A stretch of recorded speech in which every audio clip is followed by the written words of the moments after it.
తెలంగాణ రాజముద్రపై రాజకీయ రగడ కొనసాగుతోంది. కేటీఆర్ వ్యాఖ్యలకు కాంగ్రెస్ ప్రజాప్రతినిధులు, విద్యార్థి సంఘాల నాయకులు కౌంటర్లు ఇస్తున్నారు. రాజముద్రలో రాచరిక పోకడాలు ఇంకా ఎందుకు అని ప్రశ్నిస్తున్నారు.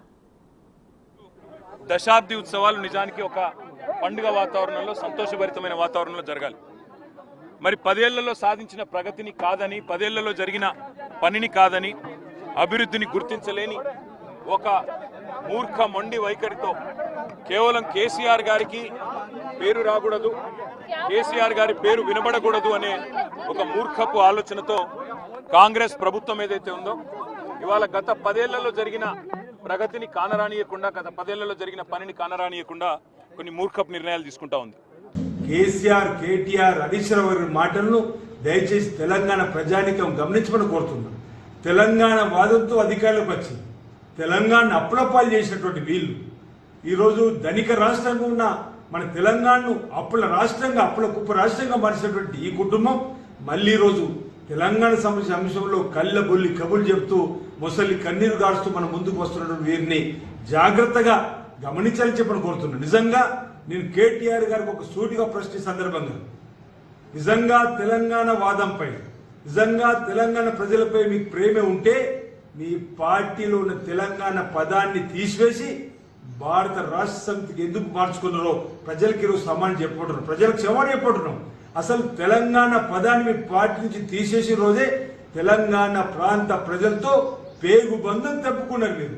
అందుకే మన ఎన్నికల్లో ప్రజలు, తెలంగాణ ప్రజలు మీకు తగిన బుద్ధి చెప్పి ఈరోజు మిమ్మల్ని ప్రతిపక్షంలో కూర్చుని పెడితే ఈరోజు మీరు ఈ విధంగా నానా గాయ చేస్తున్నటువంటి మాటను ప్రజలందరూ కూడా గమనించమని కోరుతూ ఈరోజు దయచేసి నేను ఒకటే చెప్తున్నా, అధికార పరంగా ఉన్నటువంటి ప్రజలతో ఎన్నుకోబడ్డ ప్రభుత్వం ఇది, ప్రభుత్వం.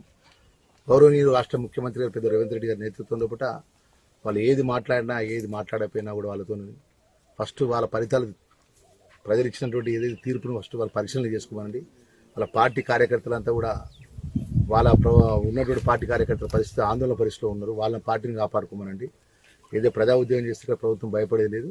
ముఖ్యమంత్రి గారి నిర్ణయాన్ని, ప్రజల యొక్క నిర్ణయమే ముఖ్యమంత్రి గారి నిర్ణయం ఉంటుందనే విషయాన్ని తెలియజేసుకుంటూ, మీరు చేసిన భూదోపిడీ, మీరు చేసిన నీళ్ల దోపిడీ, ఇవన్నీ ప్రజల మధ్యలోకి పట్టే మిమ్మల్ని ఇంటికి పంపించినారు.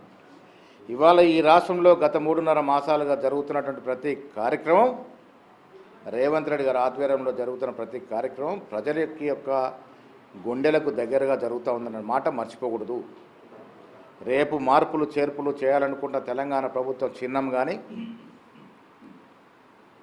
కొంత మార్పులు చేసిన గేమ్ కానీ, ఇవన్నీ కూడా తెలంగాణ మెజారిటీ ప్రజల యొక్క ఆశలకి, ఆకాంక్షలకి, కోరికలకు అనుగుణంగానే జరుగుతూ ఉన్నాయి. ఇలా తెలంగాణలో ఏ కాంట్రాక్టు లేనట్టుగా ఇలా మెగా కృష్ణారెడ్డికి 100 కోట్ల ప్రాజెక్టును కట్టబెట్టి, కాళేశ్వరం ప్రాజెక్టును కట్టబెట్టిండు. మరి అప్పుడు ఇలా తెలంగాణ అస్తిత్వం గుర్తుకు రాలేదా? ఇలా సమంతను తెలంగాణ బ్రాండ్ అంబాసిడర్గా పెట్టిండు మరి కేటీఆర్, అప్పుడు మీకు గుర్తు రాలేదా? ఎందుకు ఈ రాచరిక పోకడల్ని ఇంకా మీరు వదులుకోవడానికి సిద్ధం లేరు? 60 సంవత్సరాలు స్ట్రగుల్ చేసిన విధానాన్ని చూపించే దాంట్లో అంటే 60 ఇయర్స్ నేను చిన్న ఉన్నప్పటికెళ్ళి నేను చూసుకుంటూ వస్తున్నదని. అప్పటి నుంచి తెలంగాణ కావాలని స్ట్రగుల్ చేస్తున్నారు. అప్పటికెళ్ళి నేను లెక్కేసుకుంటే 60 సంవత్సరాలు ఏ విధంగా దానిలో చూపించాలని చూపించడం జరిగింది. నేను చేసిన దాంట్లో మొత్తం టెక్నాలజీ ఉపయోగించాం. మొత్తం నేను సాఫ్ట్వేర్లోనే డెవలప్మెంట్ చేయడం జరిగింది.